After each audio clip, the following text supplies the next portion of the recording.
Good afternoon, new 1%. It's Satoshi Boomin coming at you with another video, guys. Please hit that subscribe button.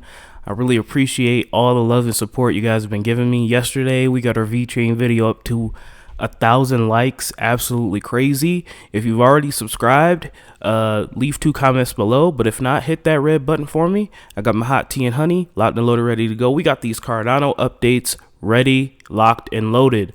Let's get into the show. So today, looking at the price, guys, we are up about 20% here. Coinbase is obviously the reason. Coinbase got Cardano got listed on Coinbase a couple of days ago, and now I believe it should be coming to the main Coinbase either today or within the next week. So this is definitely exciting. This was the large liquidity bird that Charles Hoskinson had given us, and it is definitely a bird indeed. This is amazing. Can't wait to start buying Cardano on Coinbase just to make it easy so I don't have to keep transferring crypto from one exchange to another and all that good jazz. But looking at the total price, guys, we are up 20% over the past 14 days. We're up 20% over the past 30 days. We're up 70%. And over the past year, we've been crushing it, almost 6,000% from all-time lows, guys. Just goes to show you, when you hodl and you believe in something, you will be rewarded. Now, there's more birds coming out. As you read the title, guys, we have the full Charles Hoskinson African Keynote. We're going to play that at the end of the video, so if you want to stick around for that, that'll be great. But without further ado, guys, let's get on to the news. This is an interesting article here. Came out a couple days ago. Pact Global CEO says he prefers Cardano ADA, Charles Hoskinson's steady release product. Now, we know this gentleman here. This is David Goshstein. He was a former United States politician, and now he's gotten into investing in ADA, investing in crypto. This gentleman here has also commented on VeChain quite a long time ago. He said he was very interested in VeChain and that people in the Clubhouse circles were talking about VeChain as well. He's saying the same thing is occurring now with ADA, and this is pretty awesome. So David Goshstein, CEO of Pact Global, who is a former United States politician, has once again showed his interest in ADA, the 5th largest cryptocurrency by market capitalization. In a recent tweet, Goshstein stated that he saw Cardano blockchain being criticized in the Clubhouse room due to delays encountered in the course of releasing its products. Now, these delays are overblown in my opinion. I mean, you know, we got the Coinbase bird. I mean, that was not delayed. That was actually the biggest thing. The Coinbase news was the biggest thing, and now we just are waiting patiently for the Alonzo hard fork, which should be announced on the 31st on the Cardano 360 episode. We should get a tentative date by then, and then it's just a waiting game from there, guys. So it's a lot of waiting. I know some people are impatient, but that's the way the news goes, baby. He further pointed out that he prefers a working product steadily released by Charles Hoskinson and his team of developers to deal with products that are mere bugs. David Goshstein tweeted, "I sit in a Clubhouse room and listen to someone state how much they dislike ADA because the platform has this delay in releases. Do I want a working product that Charles feels great about launching, or do I want it to deal with bugs?" So I would agree, guys. You know, Charles, yes, we have delayed, and I know some people have been around since 2017, have been waiting for these certain things, but, you know, I'd rather do it right than, you know, fuck it up and have, you know, a shitty blockchain, to be honest. So let's just relax. Cardano is still on track to change the world. And then it goes down here to say 88 tops investors bullish list in the United States. And then we can see the pie chart here that 31% who answered this poll are bullish on Cardano, 22 are bullish on Bitcoin, and 12.2 are bullish on Ethereum. Now, I want to get something out of the way, guys. I do not spread Ethereum FUD. I am not an Ethereum hater. I am a cryptocurrency maximalist. I am not a VeChain maximalist. I am not a Cardano maximalist. I think that all crypto should make it. That's good for all of us. So This chart here just gives you where the sentiment is, guys. We're just waiting patiently for Alonzo, and then the sky is the limit. Moving on. All right, and like I said earlier, guys, the Cardano 360 March edition is coming up next week. You don't want to miss it. It'll be Thursday, the 25th. Join your host, Tim B. Harrison and Aparna June, along with guests from across the ecosystem with the latest updates and deeper dives into the Cardano universe. We should, hopefully, without any delays, get that Alonzo hard fork tentative date. You can save your spot here. They will also, I believe, broadcast it on YouTube as well. And I'll let you guys know. I'll keep you guys informed. Heck, maybe we can watch it together. Just kidding. Moving on.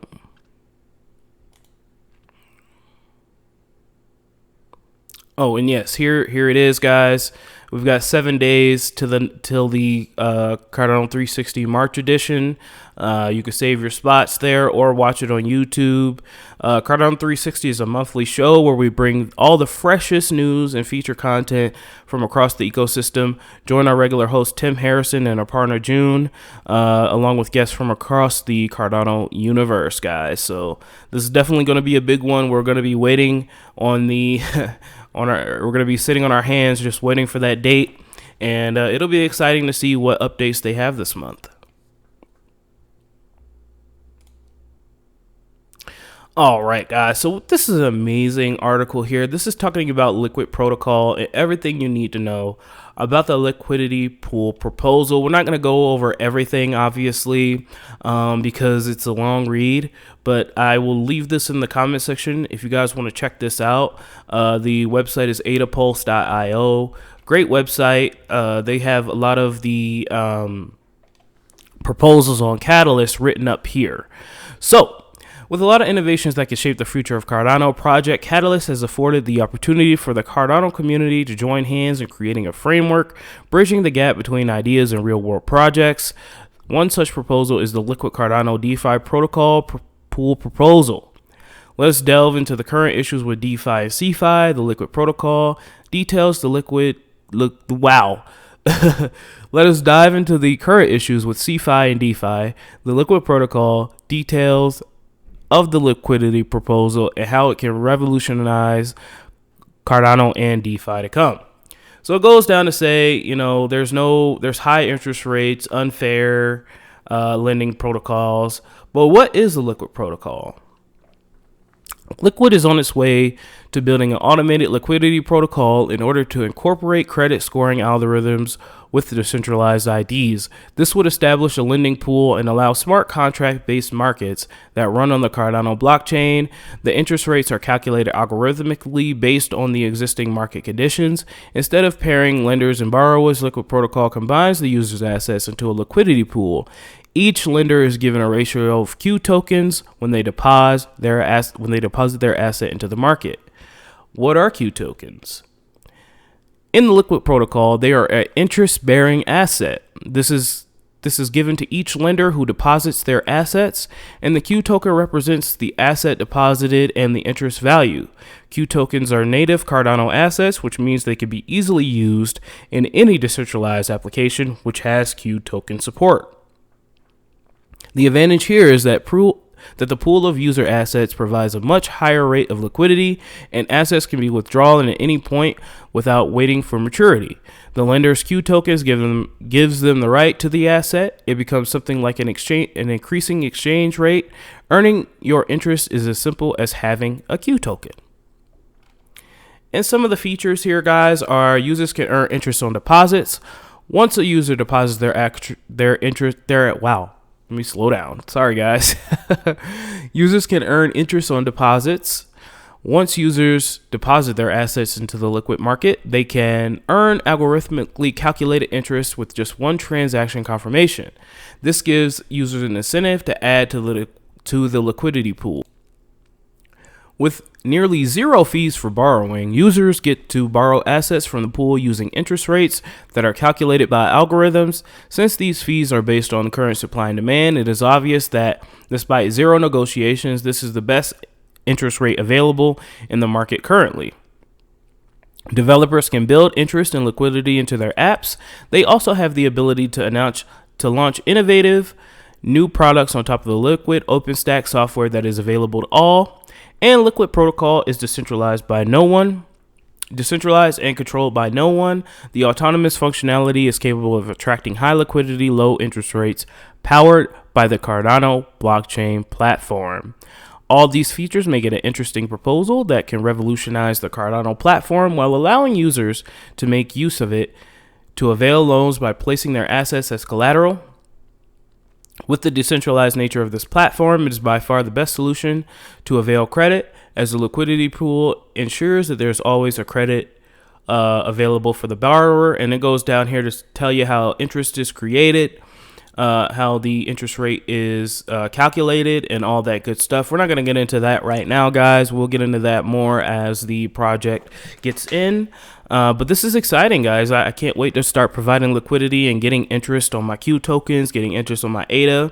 And they did talk about, now this hasn't been finalized or anything, but they did talk about a way that you can keep your ADA staked and still provide liquidity to Liquid Protocol, so you can get staking rewards and on top of that, extra interest. This is why, we're so excited for that. But that's just tentative right now. That has not been fully finalized. I'm sure they're working on it, and I will let you know as more information comes available.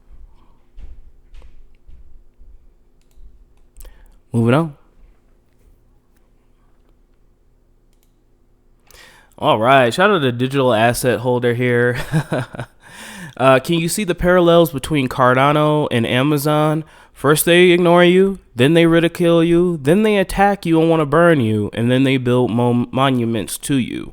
So let's take a look at this short video, guys. This is about 50 seconds here. It's just them talking about Amazon back in the 90s. And, I kind of compare crypto to Amazon back then, because just the FUD. There's nothing new under the sun, guys. I want you guys to watch this video, and I want you to see the similarities between 2000 and now. Do some of these statements sound familiar to you? FUD has always been around, and it will continue to be around, guys. People will be FUDding Cardano at $32. I guarantee it. I put my channel on the line on that. People will FUD at the $2 range, $3 range, up to $10, and all the way up to $32. So let's take a quick look at this video. I hope you enjoy it. It's kind of funny. Street isn't concerned that Amazon has never made a profit, not a dime. In fact, it lost $125 million last year.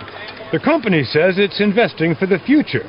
Skeptics say it would have to sell every book being sold in the world today to justify its stock price. I think my generation grew up with Sears. And Amazon is worth 20% more than Sears is worth in market capitalization. How do you view that phenomenon that Amazon today is worth more than Sears? Investors are focused on the future. Amazon has growth potential that Sears doesn't. A couple of geeks who sketched out some software could destroy Sears Roebuck. That's the beauty of technology and the microprocessor. We've never seen anything like it. And Wall Street isn't concerned that Amazon has never made a profit. We've never seen anything like it, guys. We've never seen anything like Cardano. We've never seen anything like VeChain. We've never seen anything like crypto, guys. Okay?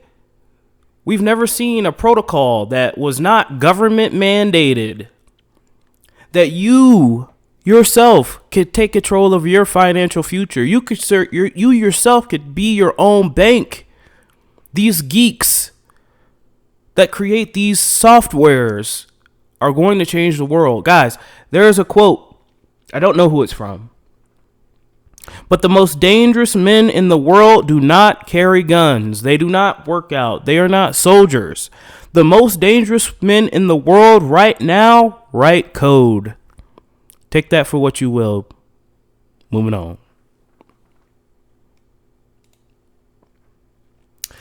This is a very interesting article. It came out a couple weeks ago, but I kind of like it, guys.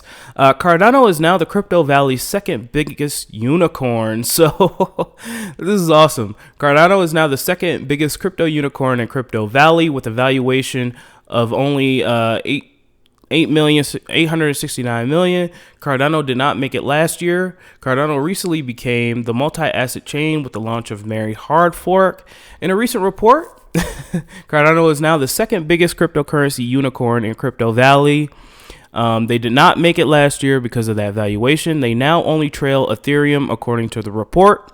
Right now, Switzerland's Crypto Valley has 11 unicorns, five of them have just been recently added. On another note, Cardano blockchain recently became a multi-asset launch of the Mary hard fork. This allows users to create tokens that run on Cardano natively. So Mary is one of 3 hard forks, actually. We had the Shelly, then we have Mary, and then we have Alonzo. Necessary to usher in the Goguen era for Cardano. That is happening, which will allow them to integrate multiple decentralized services and solutions. Moreover, the top 50 companies that are based in the world's largest crypto hub have a total of more or less 255 billion. They also received 3.7 billion in funding from investors as of late February 2021. Given these facts, Crypto Valley, which includes Liechtenstein, which now has 960 companies, they have increased their total number of employees to 5 to 180 despite the ongoing challenges of the global pandemic, wherein cryptocurrency brokerage and custodian Bitcoin Suisse remains Crypto Valley's top employer. So that was just a little bit of interesting stuff. Cardano's being noticed by the biggest players in Crypto Valley. All right, guys, lastly, before we get on to the full Cardano Charles Hoskinson African keynote, Bybit adds Cardano, Polkadot, and Uniswap to its trading platform. If you guys were interested in leverage trading Cardano, please be careful, but now you can. They have USDT perpetual contracts, and you could choose between 1x leverage and 25x leverage for the new pairs. So, yeah, that's pretty awesome. I might play around with it, probably lose a couple thousand Cardano, but that's okay. It's just dropping a bucket, baby. We've been stacking since the beginning. Just kidding. I love you all. Right now, guys, I'm just going to go ahead and shout out to my Patreon subscribers. I don't expect a lot of you will stick around. Probably a lot of you left already. Brings a tear to my eye. But that's okay. We're still going to be down in the trenches. Shout out to AJ, Bregar, House, Mac Harris, Sergio, Lassie Nielsen, The Fernline, Jeffrey, Ethan, AmericanHomeRemedies.com, Maryland 4 Crypto, Bruce Wayne, Feruz Den, Brady Adams, Joe Jimenez, Kyle Bacci, CryptoSVT.si, Eric Parr, I did the voice for the people, HBDSouthBay.com, Daniel A, Crypto Chemtrails, Climax, ZH, Angela Schroyer, and Craig Wadding. Thank you so much for your wondrous Patreon support, guys. I love you, each and every one of you. Don't let your memes be dreams. I will talk to you tomorrow with the VeChain updates, guys. Stick around for the full Charles Hoskinson keynote update. Goodbye. Wonderful summit. And thank you so much to the organizers for inviting me to be here. Thank you so much for all of you who are attending. You know, Africa and the topic of banking the unbanked, the topic of economic identity is something that's near and dear to my heart.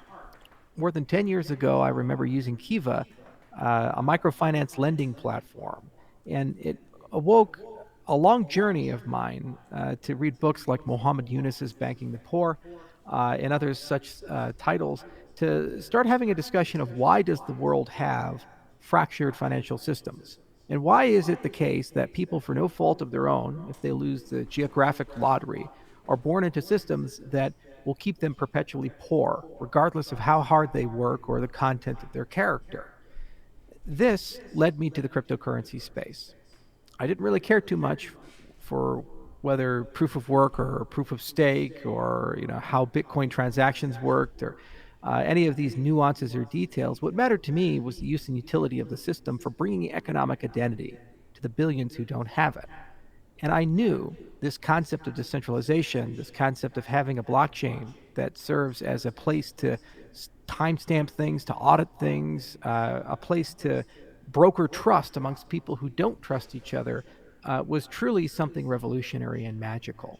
But it's like all great inventions, came without a user manual and came without batteries included.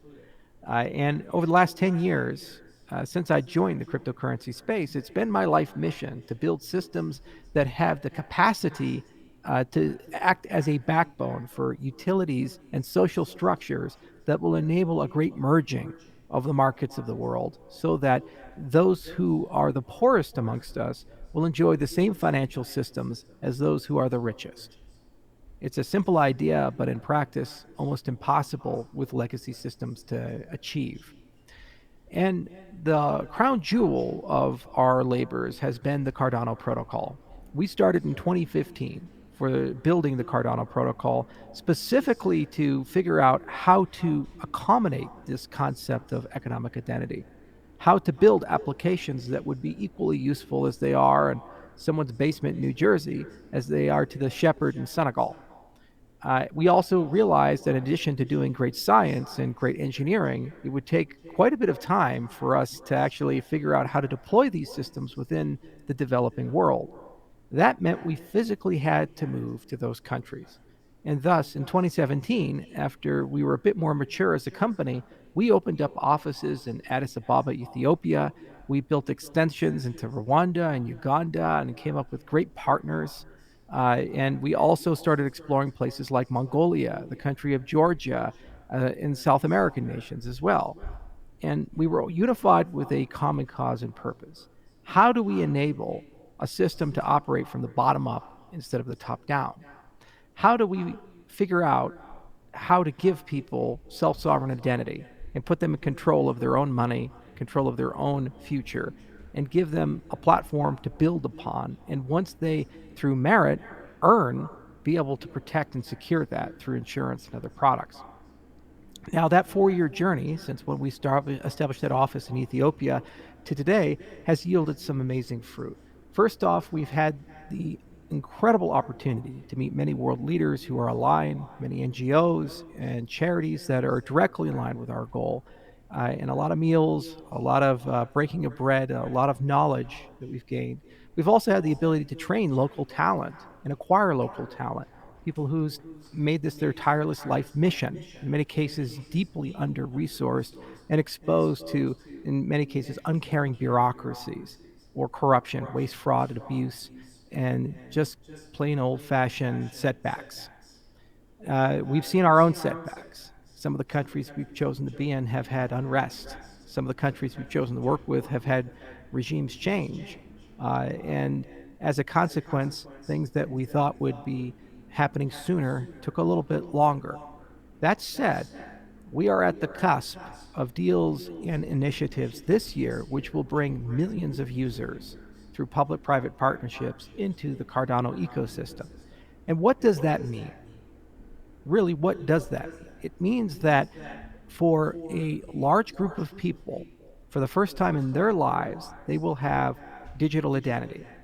That also can be linked to wallets, that also can be linked to payment systems, that also can be linked to property, that can enjoy rich metadata and other such things. And this is the highest goal, because if we can achieve these things, then it will enable, then it means functionally a new economy can form. The great liquefaction of over $5 trillion of wealth can happen. You see, the reality is that Africa is not a poor continent, and the African nations collectively are not poor. They are rather a situation where they have tremendous potential and real wealth, but that wealth is inaccessible due to bad systems and difficulty globalizing the nation states. And this is both a disadvantage and a tremendous opportunity. The reality is, when you look to the future, you don't want to go to where the puck is. You want to go to where the puck will be. In other words, you want to go where the economies are going to grow the fastest and the greatest opportunity. We saw this a long time ago, in the 1980s, with the surging of China. It was a common notion in the 1980s amongst people in Wall Street and London and Japan and other places that China was a very poor nation with many systemic problems. But amongst the very specialized actors who truly understood where things were going, they realized that changes in those systems had built up to a position where China, in just a few short decades, would become one of the richest and most powerful nations in the world. Similarly, when you look at the demographics of Africa, you look at the generation that will take custodianship of the continent, you see people, over 70% in the case of Ethiopia, who are at or under the age of 30, who grew up with a cell phone in their hand, who grew up as digital natives on the internet, with the same access to knowledge as I have, and the same access to education as I have, thanks to MOOCs, thanks to YouTube, and other free platforms that exist. And so the bridge of human capital has occurred. And you have a group of people who are tremendously ambitious and impatient and will not tolerate the bureaucracy of the past and will not tolerate the sins of the past. Whatever systems stand in their way of progress will soon come collapsing down. And in that wake, that vacuum, is a marketplace for new systems. My country has trillions of dollars of social infrastructure, the United States, for our financial markets, for our legal system, for every single thing, from how our healthcare works to how we die. There's a law, a regulation, or some bureaucracy that stands in the way. And in many cases, these things hold and stabilize our society, but they make us less resilient, less adaptable, and also slow down progress and the ability to chase the future. When there is a marketplace for completely new systems that in many cases are orders of magnitude more efficient and at a much lower cost, then that is going to result in a huge competitive advantage for the nations first to adopt them.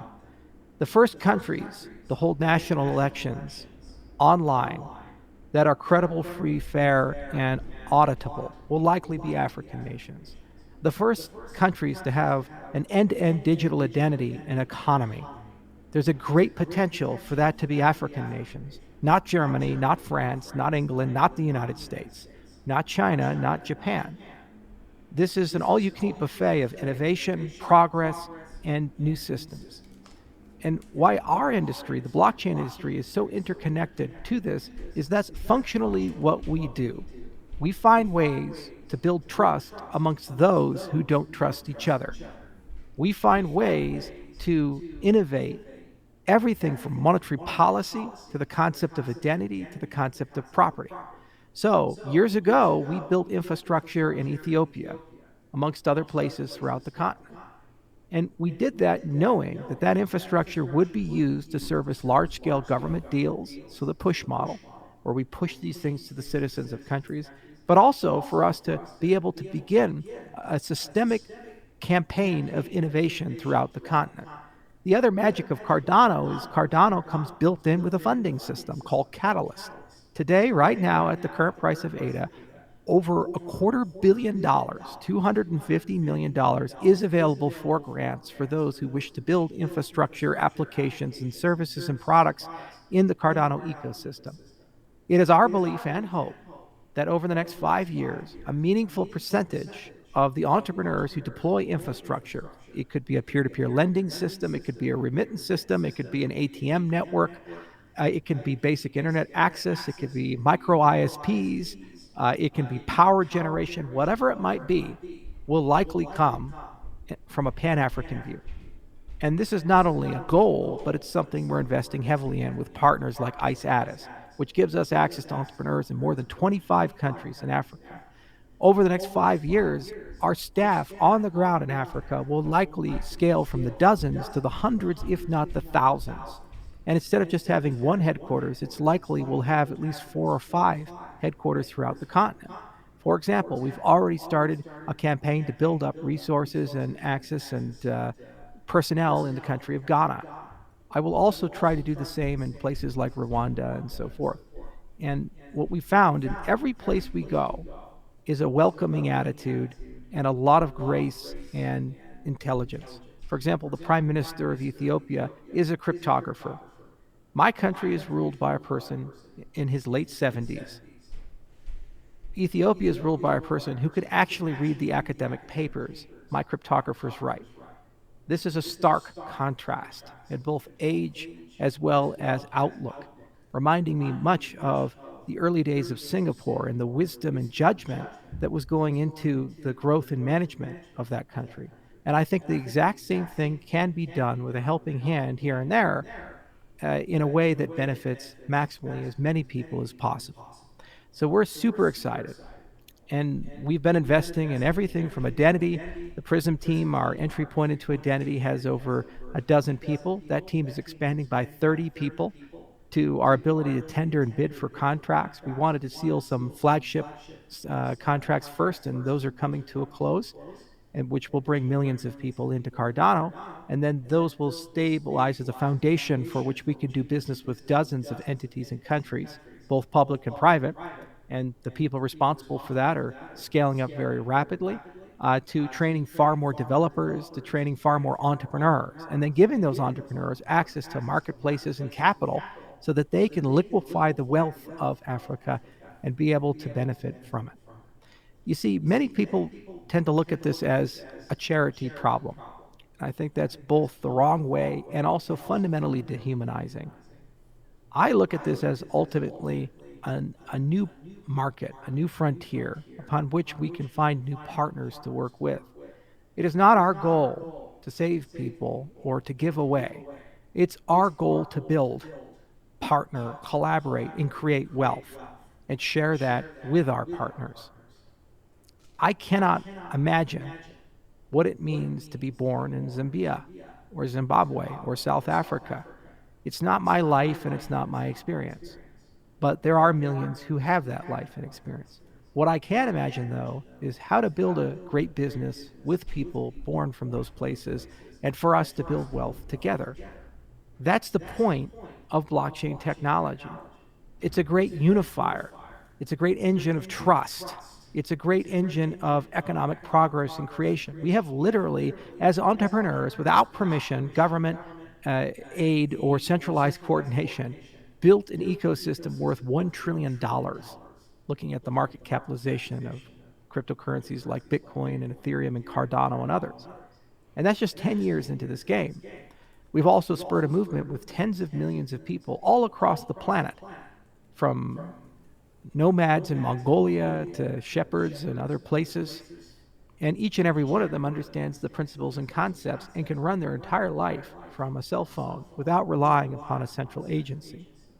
And over the next 10 years, we could see another order of magnitude. The totality of our ecosystem could be 10 trillion, 15 trillion, $20 trillion. And the majority of that could be owned by those in developing nations, such as Ethiopia, such as Uganda, such as Chile. And as a consequence, that is the greatest achievement of systems in the last century, bettering the lives of all and reducing the problems of all. So it's very exciting to be here. It's very exciting to be part of these events and to see the rollout in a very short period of time. We're going to go ahead and announce an Africa special, our company, and we'll be able to show everybody all the different programs and pilots and projects and partners and kind of the vision of what we're going to invest next 3 to 5 years. It is the privilege of a lifetime as an entrepreneur to be able to participate in these markets in this way. I literally get to wake up every single day and talk to the most ambitious, honest, and hardworking people I've ever met in my life and find ways to build systems with them that not only make their lives better, but produce wealth for all of us. And if I'm right in my hypothesis, I believe that Africa will make the Chinese miracle that we witnessed over the last 3 decades become the African miracle, which will dwarf anything China has accomplished, and perhaps make Africa one of the most valuable continents in human history. It happened before with the great Mansa Musa, and I think it definitely can happen again. Only if we build the right systems And it would be a travesty if those systems allowed that wealth to only aggregate in one place. In my view, it is incredibly important that we remember the first principle of the cryptocurrency space, that we are all truly equal and there is no centralized power. That's the magic of the systems that we build and engineer, is that everybody has a say, no matter where they come from or who they are, and everybody has a seat at the table in being able to decide the trajectory of their life and to keep the fruits of their labors. So, thank you so much for coming, and I hope you enjoy this conference as much as I do, and I hope you choose to invest in Africa as much as I have. I think it's the best investment any business can make, and I also believe it's the most rewarding work any person can do. Cheers.